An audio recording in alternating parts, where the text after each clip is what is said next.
आज हम true story पर बनी film girl in the bunker को एक्सप्लेन करने वाले हैं जो 2018 में आई थी। 6 सितंबर 2006 को एलिजाबेथ नामी एक 14 साल की लड़की को सिलियाओ नामी पुलिस अफसर के रूम में एक शख्स इसको अगवा करता है और फिल्म शुरू होती है। हम देखते हैं एलिजाबेथ नाम की एक लड़की अपने क्लासमेट के साथ बैठी होती है। थोड़ी देर बाद एक आदमी उसके क्लास में आता है और वो उसे अपने टीचर के साथ एक सीरियसली गुफ्तगू करते हुए देखती है। एलिजाबेथ की टीचर उसकी एक दोस्त लूसी जेनिंग्स को बुलाती है।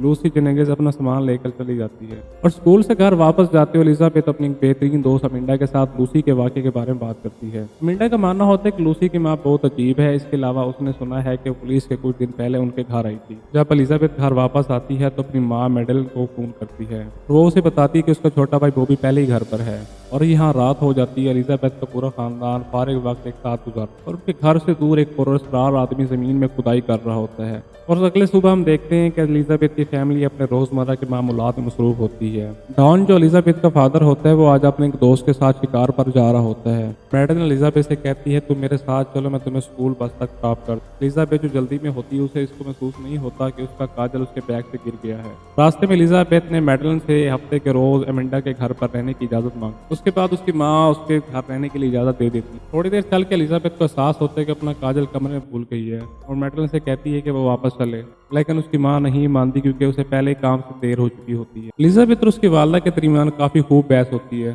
यहाँ पर एलिजाबेथ अपनी माँ से नाराज होकर उतर जाती है। यहाँ से उसकी स्कूल बस आती है और क्लास में आ जाती है। क्लास के दौरान एलिजाबेथ का बॉयफ्रेंड केस उसे एक खत देता है जिसमें उनके हफ्ते को मिलने के मंसूबे के बारे में पूछता है। स्कूल के बाद केस एलिजाबेथ और अमांडा को एक साथ घर जाने के लिए बोलता है। स्कूल बस से उतरने के बाद केस अपनी चर्च निकालता है और सिगरेट पीने से पहले आग लगा देता है। वो उसे एलिजाबेथ को पीने के लिए कहता है लेकिन एलिजाबेथ इसे इनकार कर देती है, जबकि अमांडा भी उसके साथ सिगरेट पीने के लिए तैयार हो जाती है। और यहाँ पर कुछ देर बाद एक कार आती है जो केस को उठा के ले जाती है। उसे डर है कि उसके वालिदैन को पता ना चल जाए, इसलिए उसने ये नाजायज़ चीज़ एलिजाबेथ के थैले में डाल दी। कहता है कि तुम चलो, मैं तुम्हें ड्रॉप कर दूंगा। यहाँ पर एलिजाबेथ इनकार कर देती है क्योंकि वो अपने घर तक पैदल जाना पसंद करती है जो ज़्यादा दूर नहीं होता। जैसे ही अपने घर के करीब पहुँचती है तो ऐनक वाला एक आदमी सहन से बाहर नमूदार होता है जो उसे बाहर बुलाता है। इलाके में एक पुलिस अफसर होने का दावा करता है और उसने एलिजाबेथ के छोटे भाई को भी गिरफ्तार कर लिया था। एलिजाबेथ फिर उसके पास पहुंचती है, हालांकि वो पहले थोड़ी ही चिकनाहट का शिकार होती है। एलिजाबेथ के करीब आने के बाद आदमी उसे फौरन ही हथकड़ी लगा देता है और उस पर इल्जाम लगाता है कि उसके घर के बैक साइड पर चर्च के पौधे लगे हुए हैं, लेकिन वो उसकी बजाय उसके गले में एक बम रखता है और उसे वार्न करता है कि अगर उसने फरार होने या उसे खोलने की कोशिश की तो ये फट जाएगा। और उसे कहता है चलो तुम्हें तुम्हारे छोटे भाई से मिलवाता हूँ। और यहाँ पे एलिजाबेथ को समझ आ जाती है कि मैं सिर्फ इसकी बात पर अमल करके बच सकती हूँ। इसी दौरान उसके घर पर बॉबी मैडलन को फ़ोन करती है। उसके बाद मैडलन को बताता है कि उसकी बहन अभी तक नहीं घर पहुंची, जिसके बाद उसकी माँ को यकीन हो जाता है कि एलिजाबेथ उस दिन की वजह से नाराज़ हो गई है। कुछ ही देर बाद मैडलन अपडेट लेने के लिए बॉबी को दोबारा कॉल करती है और बॉबी उसे बताता है कि वो अभी तक घर नहीं आई। मैडलन उसे कहती है कि सड़क किनारे आखिर में अपनी बहन को तलाश करे जहाँ उसकी बस ने उसे उतार दिया था। मैडलन एलिजाबेथ की दोस्त अमांडा को फ़ोन करती है और उसके बारे में पूछती है। और इसी दौरान जंगल में एलिजाबेथ पूछती रहती है कि उसे इतनी दूर क्यों ले जाया जा रहा है। और वो शख्स आखिरकार उसे बताता है कि वो पुलिस वाला नहीं है, सिर्फ उसने उसको अगवा किया है और उसे धमकी देता है कि अगर उसने फरार होने की कोशिश की तो उसे गोली मार देगा। एलिजाबेथ हैरान रह जाती है और खौफ से चीख उठती है क्योंकि वो शख्स पुलिस अफसर भी नहीं होता। काफ़ी दूर चलने के बाद अगवाकार उसे अपने ज़ेरे ज़मीन छिपने वाले बंकर में दाखिल होने का हुक्म देता है और जैसे जैसे वो बंकर के अंदर जाती है इतनी ज़्यादा वो डर रही होती है और वो अगवाकार से कहती है कि उसे कत्ल ना करे।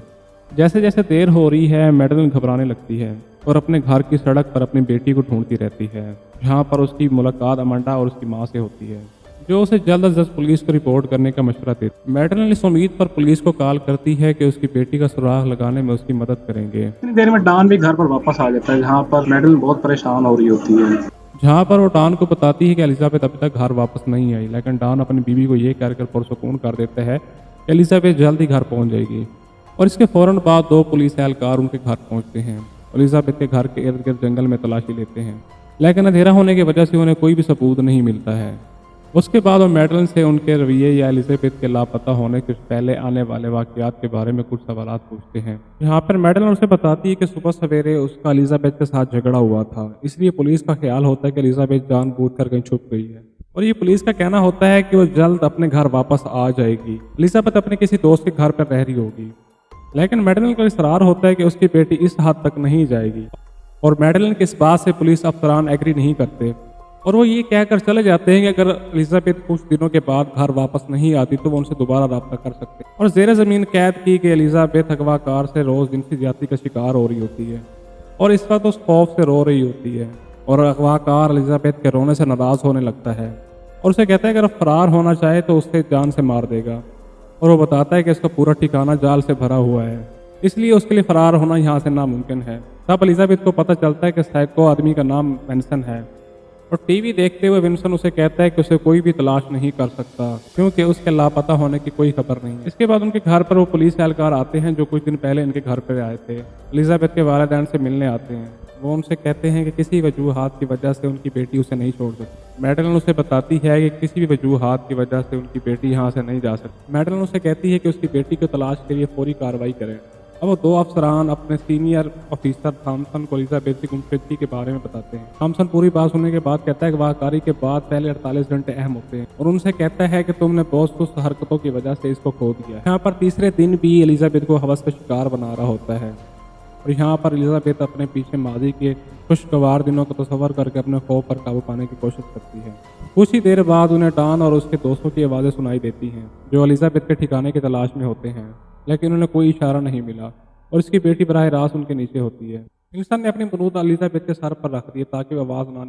एलिजाबेथ सोच के अपने आंसू रोकने पर मजबूर हो जाती है कि वो इस वक्त अपने वालिद के कितने करीब है, लेकिन उसके बारे में कुछ नहीं कर सकती। कुछ दिन गुजरने के बाद मीडिया एलिजाबेथ की गुमशुदगी की खबरें देना शुरू कर देता है, जहां पर एलिजाबेथ की तस्वीरें दिखाई जाती हैं और उसके जज्बात की कदर की जाती है, और ख़ास तौर पर जब उसकी माँ बोल रही होती है और एलिजाबेथ से अपनी मोहब्बत का इजहार कर रही होती है। अब चौथा दिन शुरू हो जाता है।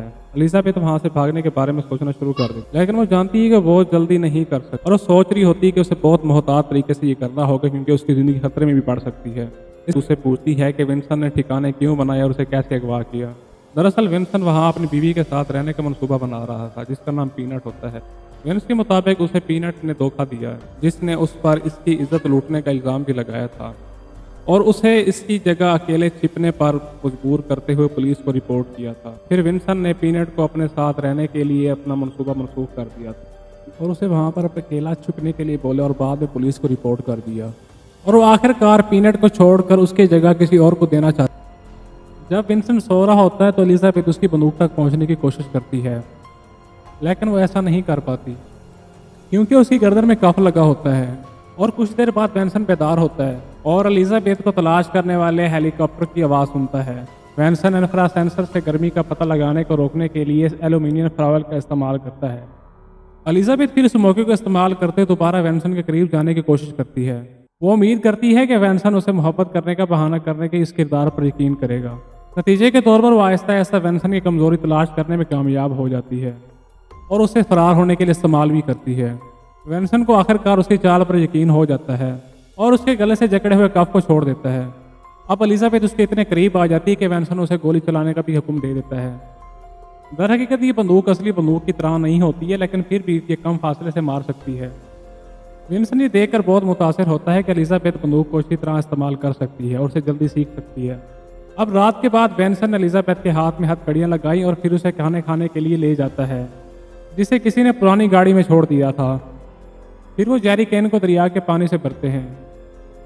इसके बाद विंसन अचानक हेलीकॉप्टर की आवाज़ सुनता है और फौरन एलिजाबेथ को छुपने की जगह पर भागने के लिए जाता है और इनके भागने पर एलिजाबेथ जानबूझकर अपना एक जूता छोड़ देती है। अब 7वां दिन शुरू हो जाता है। जैसे ही विंसन सो रहा होता है एलिजाबेथ अपने मनसूबों को अमली जहाँ पहनाने के लिए कोशिश करती है। वो विंसन का सेल फोन इस्तेमाल करते हुए अपनी माँ को मैसेज करने की कोशिश करती है, लेकिन अनफॉर्चुनेटली पैगाम नहीं भेजा जा सकता क्योंकि जेर ज़मीन कोई सिग्नल नहीं होते। एलिजाबेथ सेल फोन को बैंकर के दरवाजे से बाहर निकालने की कोशिश करती है और ये मैसेज कामयाबी के साथ पहुंच जाता है। उसके बाद एलिजाबेथ तेज़ी से विंसन के मोबाइल से मैसेज हिस्ट्री को डिलीट कर देती है ताकि वो पकड़ी ना जा सके। और ये यहाँ पर नहीं रुकती। जब विंसन अभी सो रहा होता है एलिजाबेथ ने विंसन को गोली मारने के लिए अपनी बंदूक पकड़ती है, लेकिन जब वो ट्रिगर खींचती है तो बंदूक से गोली नहीं चलती क्योंकि उसे एहसास होता है कि उसके मंसूबे उसकी उम्मीद के मुताबिक नहीं हो रहे। और यहाँ पर थॉमसन एलिजाबेथ के घर आता है और उसके वालिदैन को बताता है कि वहाँ तलाशी जल्द ख़त्म कर रहे हैं क्योंकि क्योंकि एलिजाबेथ अब उनके इलाके में नहीं है। उन्होंने एक हफ्ते में तकरीबन 20 मुरब्बे को तलाश किया है और उसका कोई सुराग नहीं मिला। अब 8वां दिन शुरू हो जाता है। जब मैडलन सुबह अपना सेल फोन चेक करती है तो वो हैरान रह जाती है, क्योंकि उसे एलिजाबेथ का पैगाम मौसूल हो जाता है। मैडलन को सुकून मिला और इतना यकीन है कि एलिजाबेथ अभी जिंदा है।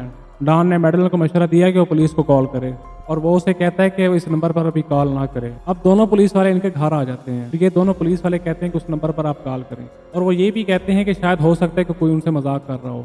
थॉमसन आ जाता है और उन्हें ऐसा करने से रोकता है, क्योंकि इससे एलिजाबेथ की जान खतरे में पड़ सकती है। अब 9वां दिन शुरू होता है। पुलिस फोन की कंपनी से फोन के मालिक का पता लगाने में कामयाब हो जाती है। मालूम होता है कि ये फोन तकरीबन 3 हफ्ते पहले कैथरीन हैथ नाम की खातून के पास रजिस्टर हुआ है। पुलिस फौरन सीधी कैथरीन की रिहाइशगाह पर पहुंच जाती है। जैसे ही उसके घर पहुंचते हैं, पुलिस वालों में से एक को अचानक याद आता है कि वो पहले भी यहाँ आ चुका है। उसने 1 साल कबल कैथरीन के बॉयफ्रेंड वेंसन फ्लाओ के नाम से जिनसी जाती तौर पर हिरासत किए जाने के केस को संभाला था, लेकिन जब वो वहाँ पहुंचा था वो उस टाइम तक भाग चुका था। अब पुलिस वाले कैथरीन से पूछताछ शुरू करते हैं, लेकिन वो ये तस्लीम करती है उसने 1 साल से अपने बॉयफ्रेंड को नहीं देखा। कुछ ही देर बाद वो कैथरीन के घर के अंदर और बाहर एक ज़ेरे ज़मीन कमरा देखते हैं, और ये इस नतीजे पर पहुंचते हैं कि इस बार मुतशद्दिक़ यहाँ से निकल गया होगा। और यहाँ पर थॉमस कहता है हो सकता है कि ज़ेरे ज़मीन में एलिजाबेथ हो, और यहाँ कैथरीन के बयान पर भी शक करते हैं, क्योंकि उसने वेंसन को 1 साल से ज़्यादा अरसे में नहीं देखा। थॉमसन बताता है कि एलिजाबेथ की वालदा को कैथरीन नाम पर रजिस्टर्ड सेल फोन से पैगाम मौसूल हुआ है। यहाँ पर थॉमसन उसे कहता है कि वेंसन के पास तुम्हारा फोन किस तरह से है, क्योंकि तुमने तो 3 हफ्ते पहले कबल उसको खरीदा गया था। इसके बाद वो कैथरीन को बताता है कि अगर वेंसन ने एलिजाबेथ को मार डाला तो तुम्हें और वेंसन को एक साथ सजा होगी। आखिर में कैथरीन उस मकान की निशानदेही करती है जहाँ वो खाना फराम करती है। यहाँ पर थॉमस अपने टीम को इस इलाके के आसपास जंगल में वापस जाने का हुक्म देता है, क्योंकि वेंस को खाना लेने के लिए पैदल फासले पे होना पड़ेगा। यहाँ पर उसे पुलिस वाला कहता है कि हम क्यों ना मीडिया को भी साथ बुला लें ताकि वेंसन की शनाख्त करने में आसानी हो जाए। जहाँ पर थॉमस कहता है ये तरीका बहुत खतरनाक भी साबित हो सकता है। यहाँ पर एक पुलिस वाला कहता है कि थॉमस एक बुज़दिल इंसान है और फिर से भाग जाएगा जैसा कि उसने पहले किया था। दूसरी तरफ वेंस खबरों में अपना नाम देख के घबराने लगता है, जिससे वो एलिजाबेथ पर शक करने लगता है। और यहाँ पर वेंसन अपना फ़ोन को चेक करता है, लेकिन उसे अपने फ़ोन से कोई रिकॉर्ड नहीं मिलता। और यहाँ एलिजाबेथ वेंसन को कायल करने की कोशिश करती है कि उससे बहुत प्यार करती है। वो ये भी कहती है कि अगर पुलिस उनको एक साथ ढूंढती है तो सिर्फ वेंसन को जेल में डालेगी। एलिजाबेथ ने वेंसन को यकीन दिलाया कि उसे यहाँ से जाना चाहिए, और इसे यकीन दिलाती है इसी मकाम पर रहेगी और वेंसन का इंतजार करेगी। और यहाँ हमें पता चलता है कि पीनट, जिसका पहले वेंसन ने जिक्र किया था, वो दरअसल फिल्म के आगाज में एलिजाबेथ की हम जमात रूसी की जंगेज की माँ है। और ये कि खाना पहुँचाने वाली खातून कैथरीन उसकी गर्लफ्रेंड और रूसी की माँ भी है। दरहकीकत वेंस को काफ़ी अर्सा पहले कैथरीन की बेटी से प्यार हो गया था और वो उससे शादी करना चाहता था। वेंस बिल आकर एलिजाबेथ की बात से इत्तफाक करता है। उसके बाद एलिजाबेथ को तन्हा छोड़ने की तैयारी करता है, और यहाँ एलिजाबेथ उसे बंकर में रहने का वादा करती है, और वो वेंसन का इंतजार करेगी जब तक वो आ नहीं जाता। वो वेंसन के महफूज होते ही उसे शादी कर ली। और यहाँ 10वां दिन स्टार्ट हो जाता है। एलिजाबेथ जो बंकर में इंतजार कर रही थी, बिल आकर बाहर आने की हिम्मत करती है, क्योंकि एलिजाबेथ को डराया गया था कि बाहर बहुत से छिपे हुए जाल और बम मौजूद हैं जो उसके बाहर निकलने से फट जाएंगे। एलिजाबेथ इस उम्मीद से बाहर आती है कि उसकी चीखें सुनकर उसकी मदद करेगा। और यहाँ पर थॉमसन और उनकी टीम उस वक्त के करीबी जंगलों से गुजर रही हो। जैसे ही थॉमसन उसकी आवाज़ सुनता है, फौरन उसके पास पहुंच जाता है और फौरन उसे अस्पताल में ले जाते हैं। डॉन, मैडलन और बॉबी अस्पताल पहुंचते हैं, जहाँ वो आखिरकार एलिजाबेथ से मिल जाते हैं। फिल्म के आखिर में हमें बताया जाता है कि वेंसन फ्लाओ को मुतअद्दिद इल्ज़ामात में कसूरवार पाया गया था और सिर्फ उसे 421 साल की सज़ा सुनाई गई थी। यहाँ पर मूवी एंड हो जाती है।